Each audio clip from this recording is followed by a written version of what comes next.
Good afternoon, everybody, and thank you for joining us. Excuse me. I'm Dr. Sarah Abash Jacobson. I am the Barbara Rabin Chief Education Officer here at the Dallas Holocaust and Human Rights Museum. And this is the third program in our 2025 Summer Survivor Speakers Series. Today you will hear from second-generation survivor Phil Glauben. Phil is the son of one of the museum's co-founders, Max Glauben of blessed memory, who was 11 years old when the Nazis invaded Poland. Max and his family were confined to the Warsaw Ghetto and then later deported to Majdanek Death Camp. From there, Max was sent to other concentration camps and labor installations, and he was ultimately liberated by the U.S. Army. Max sadly passed away on Yom HaShoah, so on Holocaust Remembrance Day, in April of 2022 at the age of 94. His wife, Frida Glauben, Phil's mother, unfortunately, not tragically, she had a wonderful, long, amazing life, but she passed away very shortly, earlier this week, actually. And Frida was 92, and she and Max were married for 69 years. And so as we were discussing at the memorial service, I am absolutely certain that the two of them are together. And as I said to them when I first heard, you can bicker as you enjoyed doing, but not too much. So behave yourselves.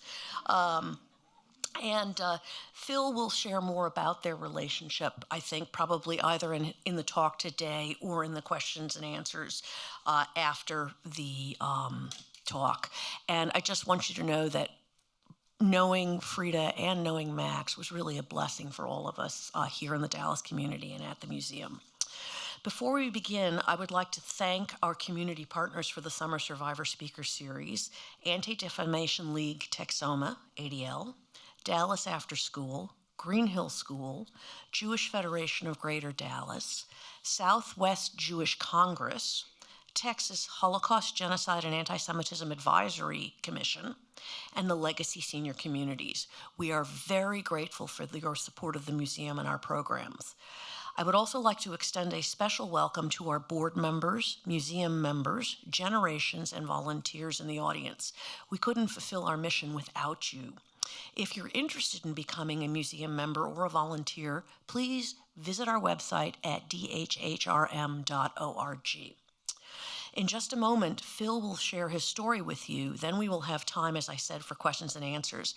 If you're joining us in person today, you received a small index card and a golf pencil, so please feel free to jot any questions down that you might have on that card. We will have staff members come around to collect those toward the end of Phil's talk today. Just raise your card in the air and we'll come get those. If you're joining us virtually, please feel free to click on the question and answer button at the bottom of your screen and submit your questions that way, because what we'll do is filter all of those into the question and answer session for Phil. I now ask you to please silence your cell phones so that we can all listen to Phil's presentation without disruption. Please also do not record today's presentation, as we are recording it, and we will be placing it on our YouTube channel in a few days, so you'll be able to watch it again there. It is now my great pleasure to turn things over to Phil Glauben.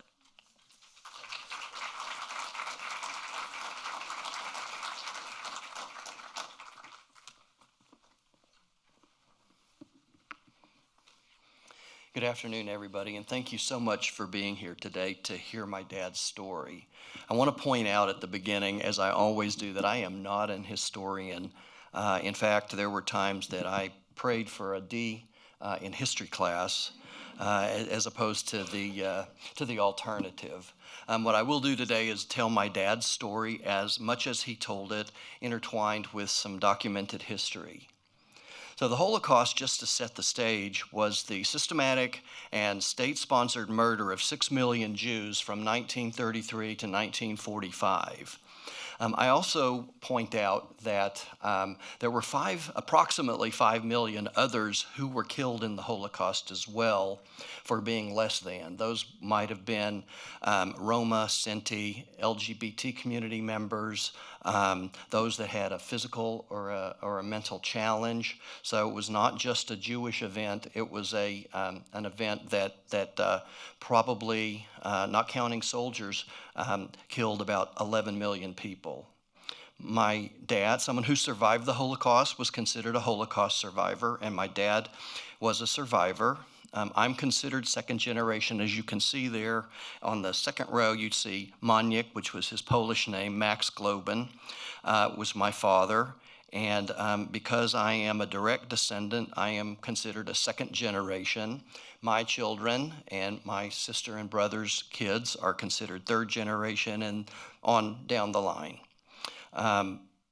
You can see the family tree, and it's much larger, but for the sake of illustration, that's why that's there.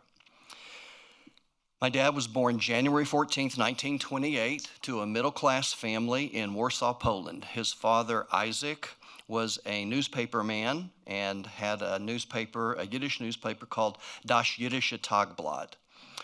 My father's mother was named Feiga, and she was a homemaker, and Dad had a younger brother, Henrik. They lived in a 3-room, not a 3-bedroom, but a 3-room apartment on Mila 38 in Warsaw. He went to public school, he enjoyed math and music, he enjoyed visiting with his family, and he especially enjoyed playing with his brother and their neighborhood friends and playing soccer. Life in Poland back then was much simpler than what we would know life to be like today. They had their meals at home together every night. There was very little eating out, and definitely no McDonald's. There was a bakery next door which made, according to Dad, the best crusty bread ever, and he spent his entire life looking for something that was even close to that. He often would send rolls from a table at a restaurant back to the kitchen and ask them, I'm not kidding, to burn it. That bakery, believe it or not, became very important. It left its doors unlocked on Friday afternoons. In Judaism, you don't cook, you don't ignite a stove, you don't carry, you don't do a lot of things on the Sabbath from sundown Friday to sundown on Saturday. And this bakery next door to them left its doors unlocked on Friday afternoons and with the ovens off at the end of the workday, but they were still warm. So the neighbors, the Jewish neighbors, could bring in pre-prepared crock pots with meals and put it in the oven, and it would cook overnight in the warmth of the oven so that it would be ready for the family to pick up and eat on Saturday after they finished their prayers at synagogue. When Dad was 10, the war began on September 1st, 1939, with the invasion of Poland by Germany, by the Nazis. And within 1 month, Warsaw was occupied. In this clip, my dad will tell you how the citizens of Warsaw learned about the invasion and what young kids did to help their community. The war broke out on September 1st. By the time they came to Warsaw, it was around October 2nd or what. When the war broke out, the only reason we knew that it broke out was through the radio. They started talking about Germany invaded. Then, immediately, bombs falling.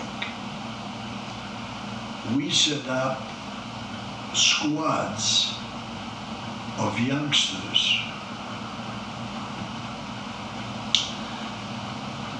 that we were trained for fire bombs, putting out, destroying fire bombs that might not have exploded, or if they exploded and there was a fire that you couldn't use water, you had to use sand. So we were setting up places on top of the roof with sand. Then we would take tape and tape the windows, cross and one in the middle this way, so when the bombs fell, that the glass wouldn't hurt us. Then we were told, if you see bombs falling, stay where you are. Never run, because if you run, that's where the bombs are going to fall. During the occupation, life in Warsaw changed drastically from what I had previously described, with new laws that were implemented by the Nazis, which stripped the Jews of their civil rights and even of their citizenship. Jewish people had to register and disclose their possessions. They had to wear a white armband with a blue star on it at all times. There was no education for Jewish children. They were deemed to be unclean and could not sit in the same classroom as non-Jewish children. No Jewish teachers. Jews were not allowed to own property. They could have their property removed or looted at any time. This included works of art, money, objects of value like jewelry. Professionals could not practice. No Jewish lawyers or doctors to the general public, only to each other. And Jews could not openly pray. And there was a mass anti-Jewish propaganda campaign, billboards, window signs, newspapers, all of which depicted Jews as being dangerous to German life and responsible for the social and the financial difficulties in Germany. On October 12th, 1940, the Warsaw Ghetto was established, and with the money that was stolen and extorted from the Jews and their businesses, bricks were bought, and the Jews were forced to enclose themselves within a 1 square mile area called the Warsaw Ghetto. So the Jews had to build their own brick wall with bricks purchased with their stolen money. Warsaw's Jewish population was 30% of the city's total population, and all of them, about 350,000 Jews, were forced to move into the ghetto and bring only what they could carry. Possessions were quickly thrown into pillowcases or into the center of bed sheets with the four corners tied. Once the Jews were moved into the ghetto, there were about 500,000 people in 2,700 apartments. Within the ghetto, there was little food. It had to be smuggled in. There was no running water. There were no facilities. Typhoid and other disease was running rampant at epidemic proportions. Residents of the ghetto could not be on the streets during the day other than to go to work and back, and German soldiers would randomly shoot anyone moving in the streets during certain times of the day. The very young were killed first. Why? They were the next generation, which they had hoped to eliminate. And the elderly were killed second. Why? They had no value as a worker, and they were the respected pillars of Judaism and the community. Someone who was working in the ghetto got a ration card allowing them 184 calories a day. Think about that. That's about the same calorie count as a bag of Lay's potato chips. And they waited in long lines for these rations. Anyone could be rounded up at any time and taken to Majdanek or Treblinka death camps, and the food lines made it easy to get many people at once. So when the trucks came around, the long lines scattered, even though they may have been waiting for a long period of time. Here, in this next video clip, my dad will detail what he saw and experienced in the Warsaw Ghetto. I don't know if a person can imagine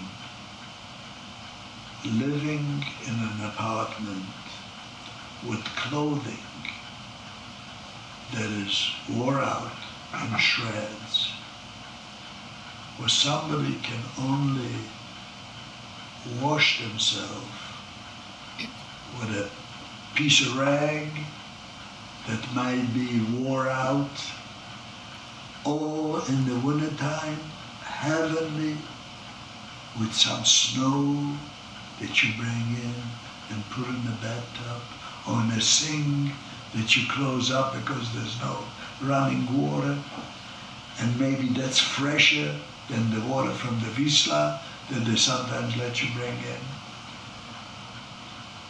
Rodents, rats, because you're not living too much in your apartment, but because of the raids, you do it in the basement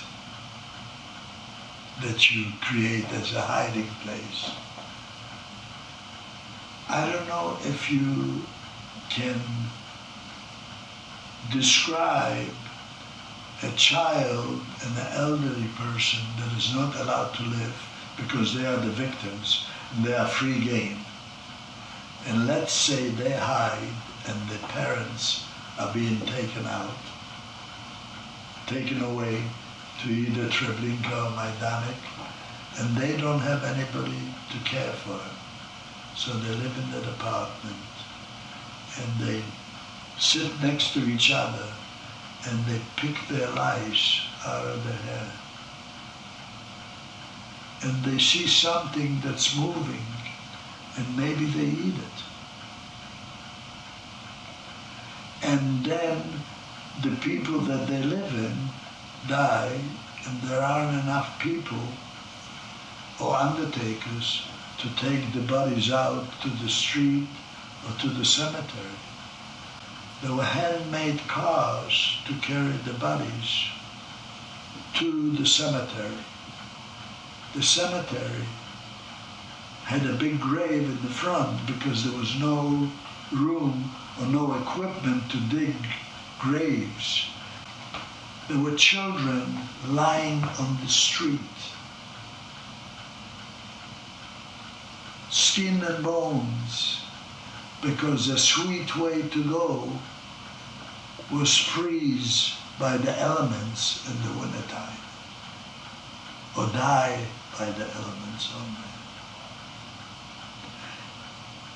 There were mothers with children singing because they went berserk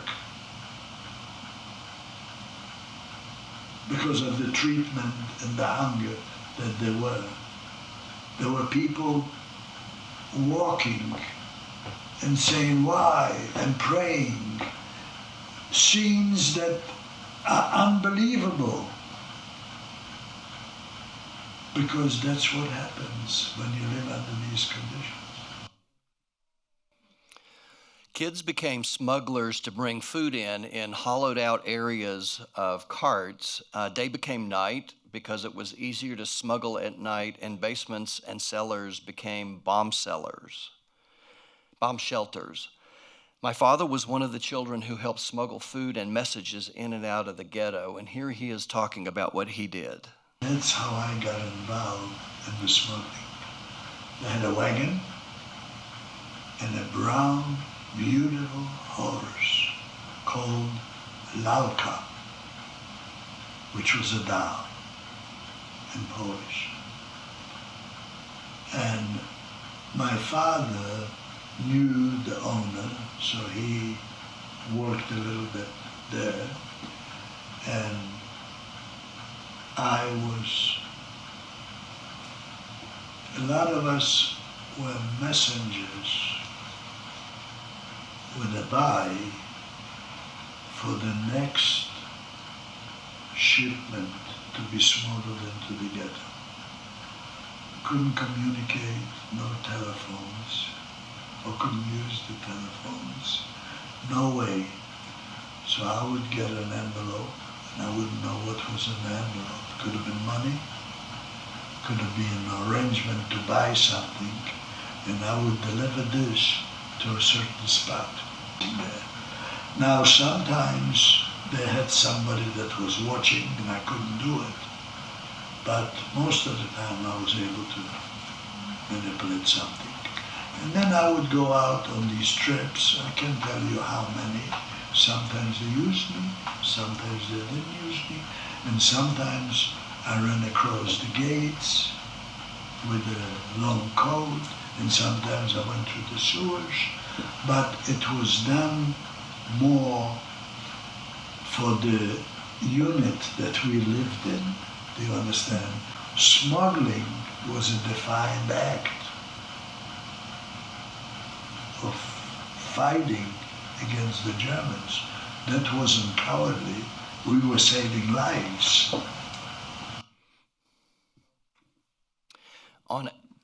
On April 19th, 1943, there were orders to liquidate the ghetto.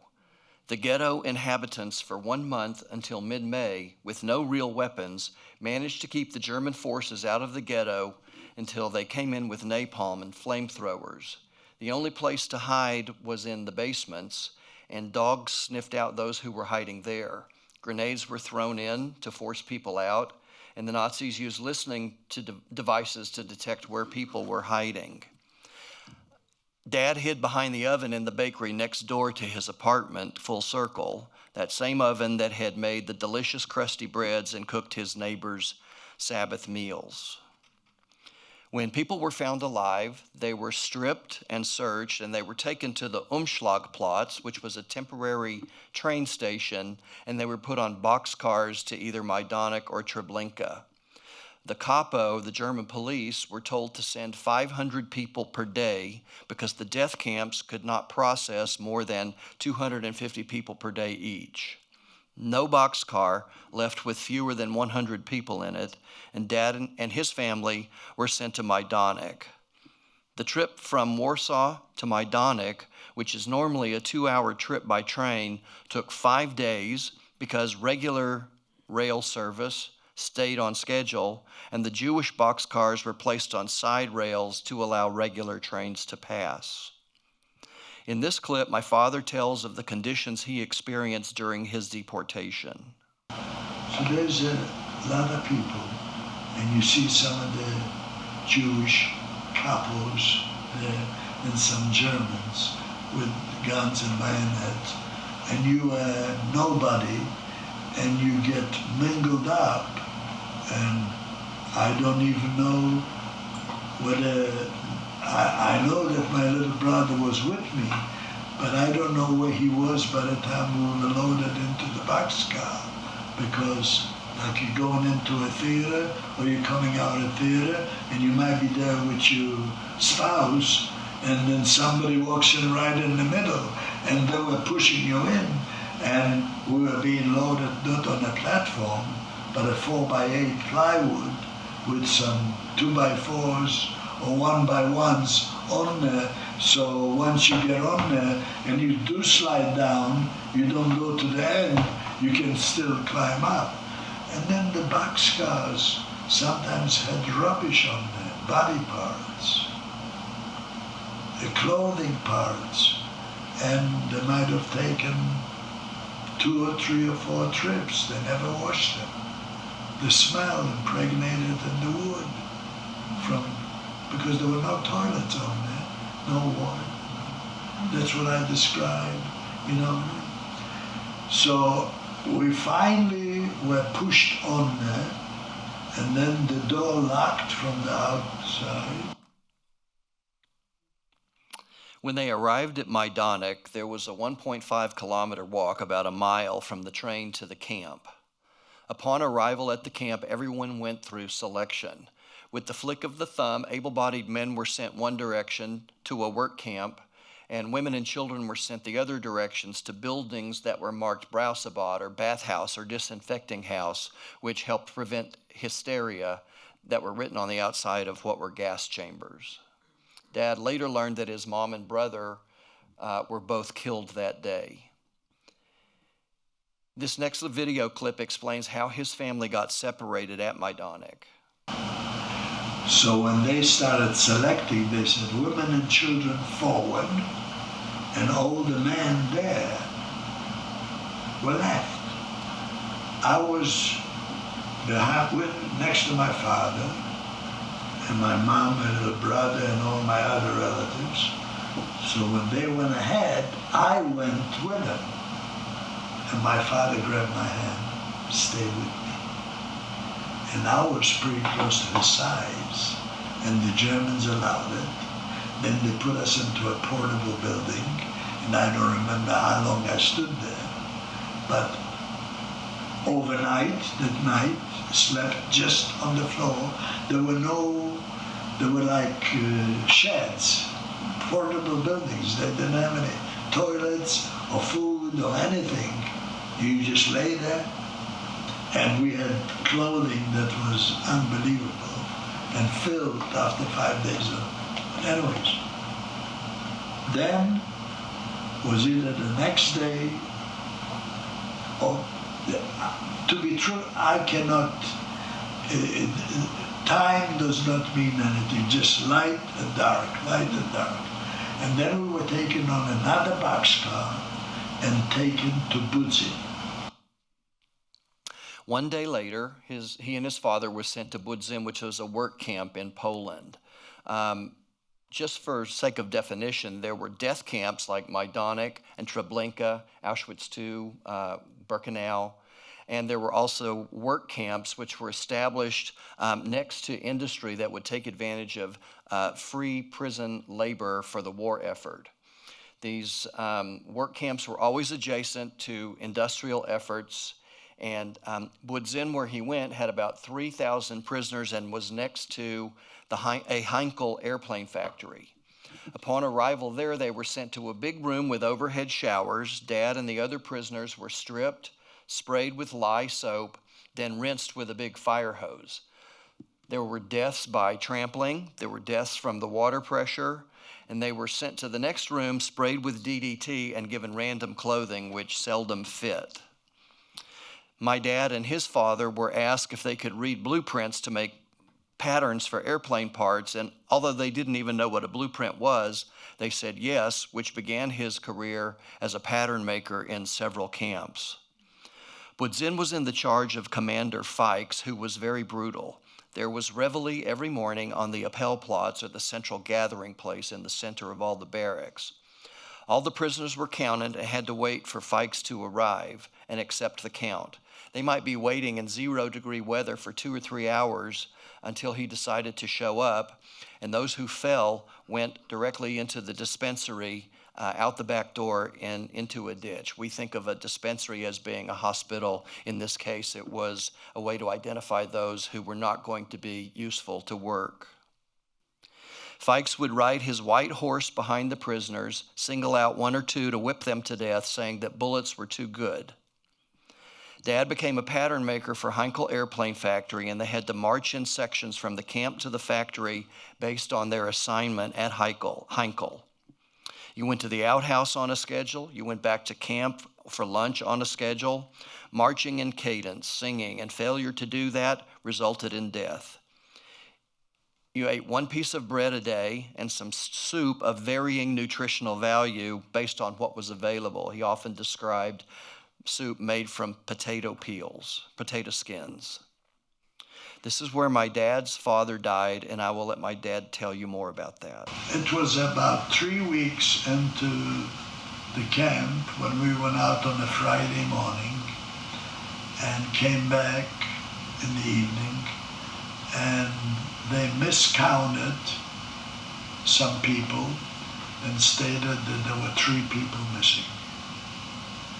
My father was taken as a hostage. And what I never say, but I had a very high temper. And my father kept on saying, Moniak, lose your temper, be calm. Because you like people like right now when I'm driving, my wife says, be careful, don't. So I learned how to control it after that. He says, when they took him away from me, he says, you will survive, but lose your temper. Those are the last words, and ever since then, I became more at ease, but still, don't mess with me, because I still, have it in there. So, when he was taken a hostage, he was holding my hand, and they took him away from me, and I wanted to go with him, and no way, when we want you, we'll let you know when we want you. So they laid him out on the ground in the middle of the Appell Square with the face down, and I know there was another man that was from Warsaw. I don't know his name, but I can see his face right now. And he must have been laying next to my father or what. It was Friday night. I went into the barracks, crying, and I don't know if I remember if I slept or not. When we got up Saturday morning to go to work, half of the bodies were gone, and only the shoes, and my father's shoes, which were boots, were there. So to explain that a little bit further, the camp rule was that for every prisoner who escaped or tried to escape, 10 hostages would be taken in their place. 3 people that had left to go to work in the morning did not return with the group in the afternoon, 3. So 30 hostages were taken, and they were lay face down on the ground in a U formation, 10, 10, and 10, and the firing squad stood at the open end and began murdering the prisoners who lay there by a stroke of luck. The 3 prisoners came back with the next group, so they stopped the firing squad at that moment. But it was too late for my father's father. He had already been murdered, and all that remained when my father came out of the barracks the next morning were his father's boots that were laying where he had been. After this camp, he was sent to a camp called Mielec in Poland. There was an engineer in charge of this camp, and Dad continued to be a pattern maker for yet another Heinkel airplane factory. This is where he received his tattoo, which was the KL. My father's hand is the one on the far right. I took that photo on the opportunity in Flossenburg. There was a reunion and a commemoration of the liberation of that camp, and it was the only time I'd ever seen another KL tattoo. About 1,500 people received that tattoo in the war, and 61 people survived the war that still had that tattoo. At the next camp he went to, very briefly, was Wieliczka. It was a salt mine in Poland, about 12 kilometers from Auschwitz-Birkenau. There was an attempt to set up a Heinkel airplane production factory underground in the salt mine. That salt mine still exists today. Actually, I was just there in April. And it's a UNESCO world site right now. Not operational, but still gives tours. And I learned that they had difficulty setting up the factory. There were not enough rations. There was nowhere for the prisoners to speak, but they wanted to build the factory underground because the airplane factories at the surface were being bombed by the Allies. He described this camp as being in chaos with fields of bodies, dead or dying, no sleep, no food, not enough facilities, and he was only there 2 or 3 weeks. At the end of that 2 to 3 weeks, 27 able-bodied workers were transported to Flossenburg, arriving on August 4th, 1944, and he was there until April 16th, 1945. He was housed in Block 11. Flossenburg had been prior to the war and was still and is still an operational granite quarry. The stone that was mined there was used to build the grand buildings of the Nazi Reich. By 1945, the Nazis needed more airplanes than they needed buildings, so 2 wooden buildings were built on the grounds of the quarry to become a Messerschmitt production facility, and that's where Dad worked.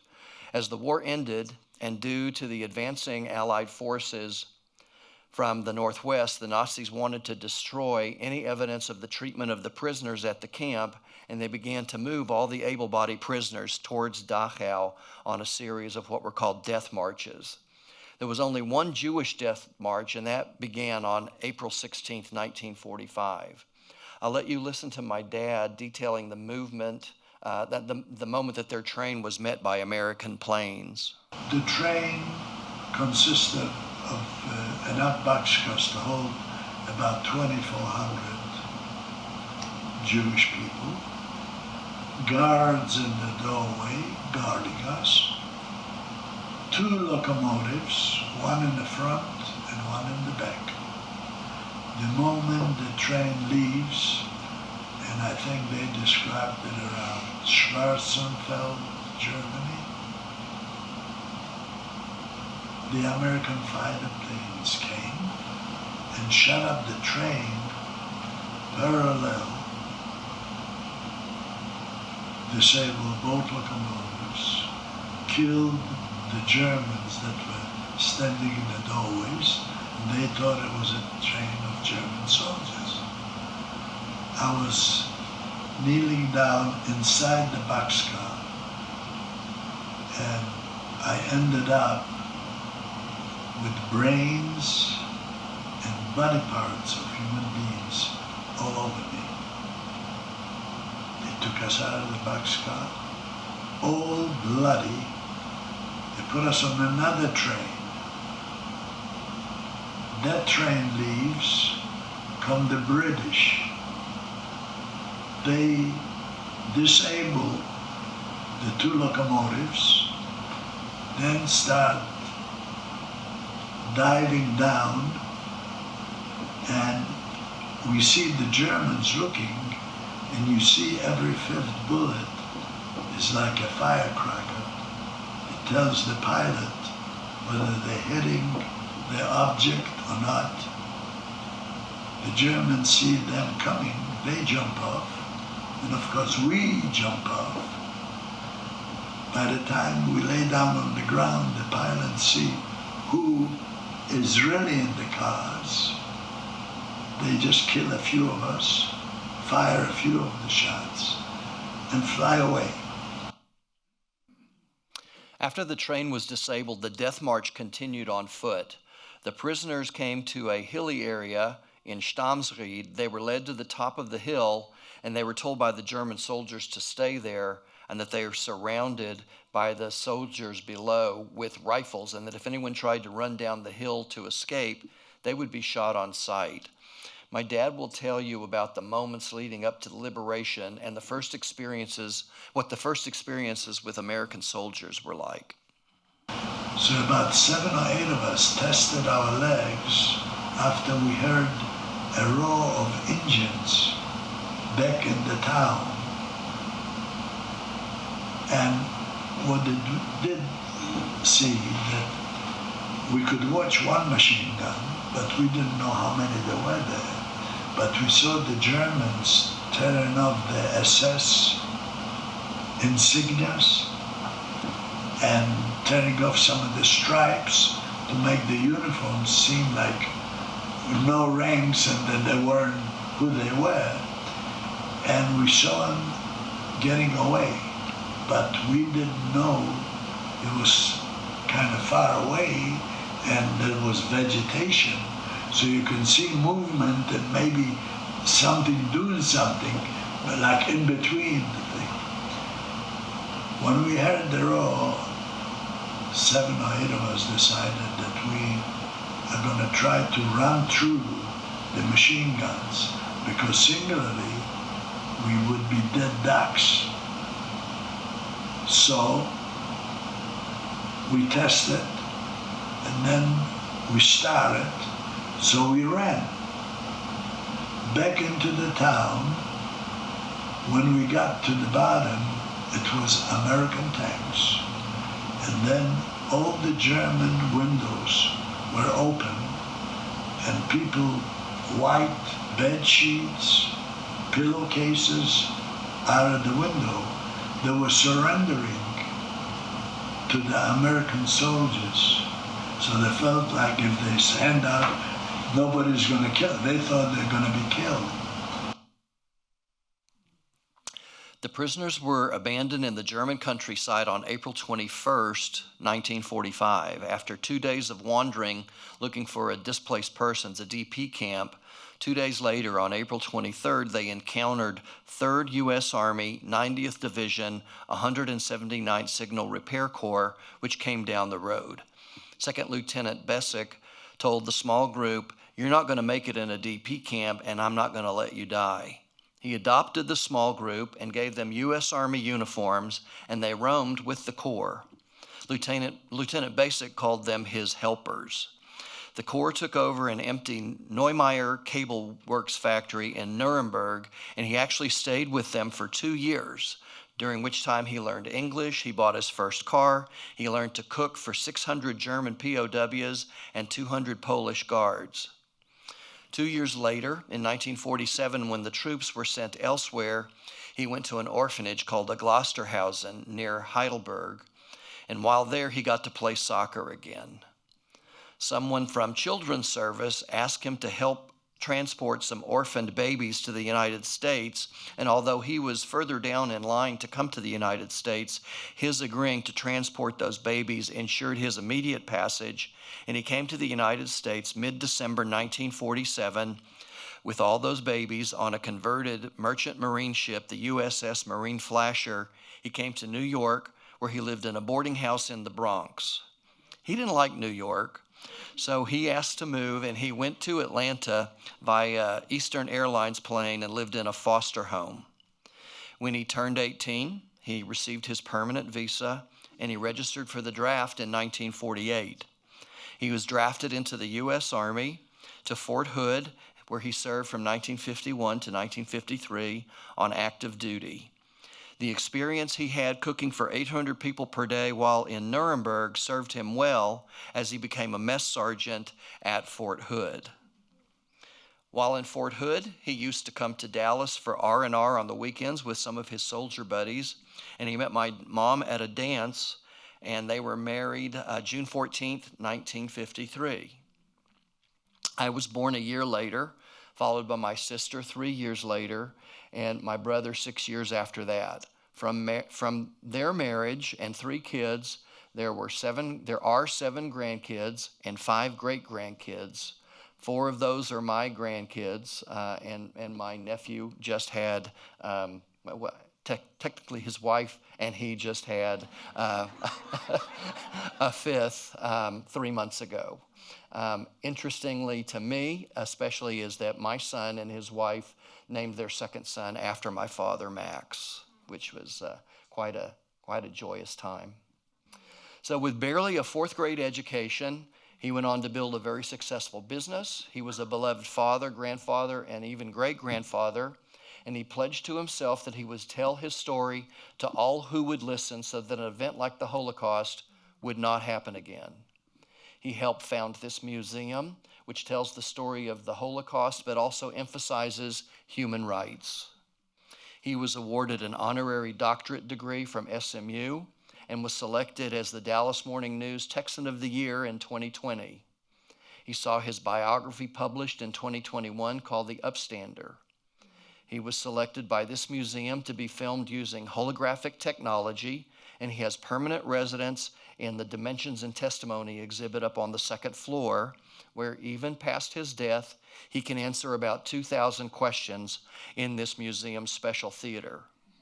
Most important to him, he was awarded this museum's Hope for Humanity Award in December 2021, just 5 months before his death on April 28, 2022, on Yom HaShoah, Holocaust Remembrance Day.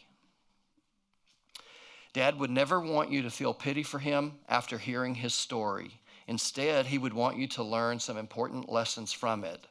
I heard him speak hundreds of times. I won't go as far as say thousands, and I'll share a couple of his favorites with you now.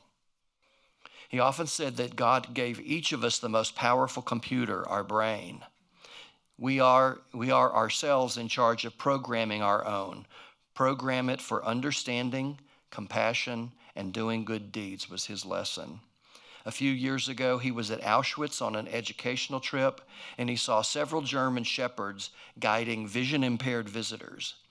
He asked if he could take a picture with them and the dogs, and when he was asked why, he said, in the camps, these dogs were trained to maim and kill upon command, and now these same dogs have been trained to be helpful.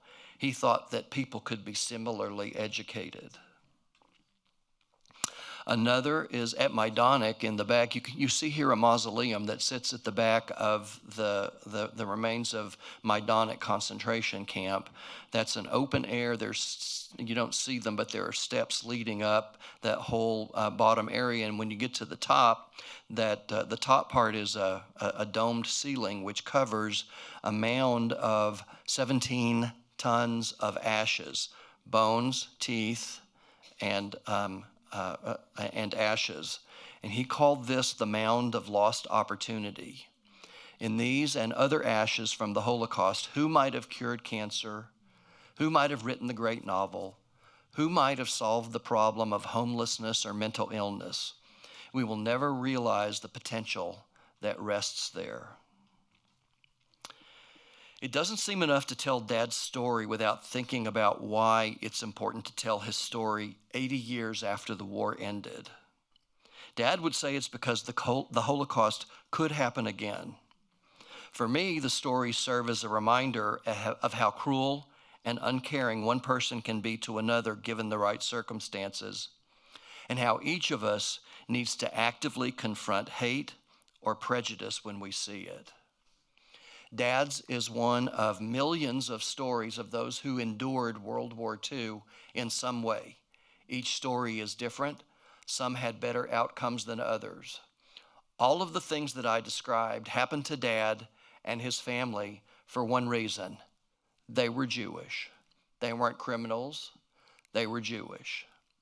An event like the Holocaust, if it were to happen again, if not the Jews, who might be the targets? The most powerful way to explain why we must continue to tell these stories came to me actually through a cartoon that Dad had posted above his desk. This is that cartoon. The cartoon shows an old man sitting on a park bench next to a child, and they're talking. The child says, "Mister, that's an awfully boring tattoo on your arm. It's just a bunch of numbers." The old man replies, "I was just about your age when I got it, and I kept it as a reminder." The child says, "Oh, a reminder of happier days?" The man replied, "No, of a time when the world went mad." He continued, "Imagine yourself in a land where your countrymen followed the voice of political extremists who didn't like your religion. Imagine having everything taken from you, your entire family sent to a concentration camp as slave laborers, then systematically murdered. At the camp, they even take your name and replace it with a number tattooed on your arm. It was called the Holocaust when millions of people perished just because of their faith." The child, now shown crying, said, "So you kept it to remind yourself how horribly one person can treat another?" And the old man replied, "No, my dear child, I kept it to remind you." Thank you so much for your attention and your kindness in hearing Dad's story.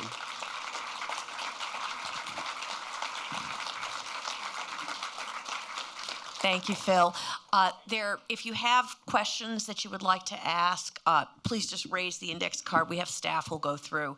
But I have some questions here from people who were watching online, Phil. So these are for you. The first question is, did Max and his parents have any knowledge of the concentration camps when they were living in the ghetto? I don't know that he ever said if he did or didn't. I'm going to assume not, but I don't really know that. Okay. While in the Warsaw Ghetto, did your father have any contact with Emanuel Ringelblum or anybody else who was involved in that famous archive to document what was going on in the ghetto? Again, I don't know that. Okay. I'm sorry. That's okay. This is a good one. Your dad spent many years sharing his story. Did you always know that you would take up the mantle one day? Or was it only after he got ill or passed away that you decided to begin sharing his story? It actually was prior to his becoming ill, but it was about 5 years before his death. He and I had the privilege of accompanying him one time on March of the Living, which he did 14 times. You need to explain what March of the Living is an international program where probably about 10,000 high school students from around the world converge upon Poland for 1 week, and they spend a week on buses going to some pretty horrible places, but standing in Auschwitz and Birkenau and Majdanek and witnessing for themselves the places where these things happened. And it's usually followed by a week in Israel. And the Yavne Academy, the Jewish high school here in Dallas, would take their senior class every year, and Dad had the privilege of accompanying them 14 times. One of those times I got to go, and I went once again after he passed. My daughter Sarah actually got to go with me at the same time. She was an adult working for Federation at that time, and she and I, so it was 3 generations together in a spot which was not very pleasant, but very important to our family history. So what was the question again? In Dad's style? Yes, I was saying you remind me so much of Dad. The question was, did you always know that you were going to kind of take up the mantle? So it was actually he was liberated from Flossenburg, as I said, and I got to accompany him on April 23rd, 1945 was the liberation date of that camp, and that camp, thanks actually to the graciousness of the German government, does a commemoration ceremony every year on the weekend that coincides with that April 23rd date. And Dad was invited, and he would go and he would speak with German high schools and attend the commemoration ceremony. And I got to accompany him 7 or 8 times. I've gone a few times since then. I just was there again in April of this year. But it was on one of those trips when whatever we could or couldn't talk about here, when we were there, he could talk openly about his experiences. And it was at that point that he knew that I had a real interest in his history and the family's history. And he asked me to be the one who would tell his story when he was no longer able. Okay. You do a good job. Thank you. I appreciate that. Can you tell us how your dad got involved in the founding of the museum? Yes, I'll try to keep it brief. I knew at an early age that I was the child of a survivor, but admittedly I had no idea what that meant. And it wasn't until the movie The Holocaust came on TV, I guess it was the late 70s, early 80s, that Dad began speaking, and all the survivors in Dallas, save for 1 or 2 who had started to share their experiences prior to that, but they all began sharing their experiences. It was kind of like, okay, it's okay to talk about it now. During that period of time, there were a group of 40 or 50 survivors, the originators. 125. Okay, that's close to 40 or 50. They met and they decided that they wanted to some way or another commemorate and memorialize their experiences and the experiences of the 6 million who were not able to tell their stories. So they began it's gone through 2 or 3 name changes since then, but the first museum was actually in the basement of the Jewish Community Center. It was not very large. It was well attended and it was well cared for. And since then, the museum has grown to 2 homes, one that was right across the street in a temporary home prior to this one, and now the Taj Mahal in which we sit right now. Okay. I just want to say, Dad often implied that he was the sole founder of the museum. He actually was not. It was a team, and there were some amazing men and women who poured their heart and soul into what would become this amazing facility. You mentioned that at the close of the war, your dad cooked meals for hundreds of German POWs and others. How was that experience for him? Did he ever discuss what it felt to cook meals for soldiers of the country that tried to kill him? I don't guess he really described it, but I know he wore it as a badge of honor. So understand that he was a Polish-speaking young man, 14, born in 28, and we're now talking 45. How many years is that? Math was not as good, even as good a subject as history wasn't. He would be 17. 17, and he only spoke Polish, and he was liberated. One little story that just contributes is he mentioned to me once, he said, so in the camps, I knew I was going to get 184 calories a day. When they were abandoned at the top of the hill, and for 2 days, he said, I don't know where I was going to get anything to eat. It made the concentration camp meal seem stable. So he was very food centric by the time he got to by the time he was liberated, and there were sad stories about the deaths of people that had survived all the camps who were overfed when they were liberated and died from their body not being able to process the food after having endured hunger for so long. So he was well aware of food, and so he was more than anything excited about the Americanization. He was he didn't know how to drive. He had no parents. He had no idea how to be a citizen. So he learned all those things from the Army in those 2 years, and he was happy to cook. He was happy to give back. And when he was drafted, I mean, I have photos of him with his graduation cake from the mess sergeant program, and I still have his set of knives that he got as a graduation gift from the Army. He was very excited about that. Interestingly, my mom, who ended up being the quintessential mom and grandmother who could cook and bake and set a holiday table for 30, didn't know how to cook when they got married. And she said, Dad taught me how, and then I kicked him out of the kitchen. I'm just, two things. We have your father's mess sergeant. He had a cookbook, and he donated it to us. So we have that here at the museum. Yeah, anytime you'd like. The other thing is that your dad used to cook with us every year when the museum, in the early 2012, 13, 14, we would do the annual kosher chili cook-off. And your father insisted that the chili needed avocados. Now, part of this is that my husband is also a kosher chef, so Yes. I won't tell you about the bickering between the two of them.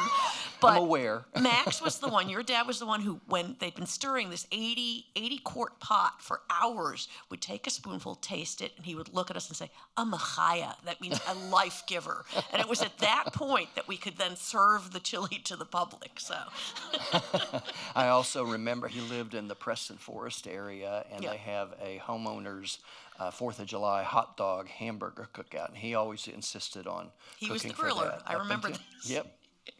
Okay, final question. What do you believe we can and should do today to fight indifference, hatred, prejudice, and anti-Semitism? Well, I'm gonna go with the answer that's written on the wall right outside here. So first of all, we have to recognize those things. We have to be aware of when someone's being bullied, or when somebody's being minimized, or when somebody's being in some way or another treated inhumanely. And that in and of itself is a call to action. We cannot stand by. We cannot be bystanders. We must stand up, and we must, in our own little way, whatever it is, large or small, ensure that is corrected. We have to be upstanders. Agreed. So thank you all so much for joining us today. Our next Summer Survivor Speaker Series speaker will be Friday, July 25th, again at 1 p.m., and we will be hosting survivor Hannah Schraub, who was born in Holland in 1936 and then incarcerated with her family after the war broke out in Westerbork Transit Camp, and then a series of camps in France before they were rescued or liberated by the U.S. Army in 1944. So I hope you'll return later this month to hear her story. And I think that Phil will be happy to chat with those of you who would like to meet him or say hello to him. I don't like to talk. Lining up at the ramp, at the end of his talk. And thank you so much for joining us today. Thank you all so much.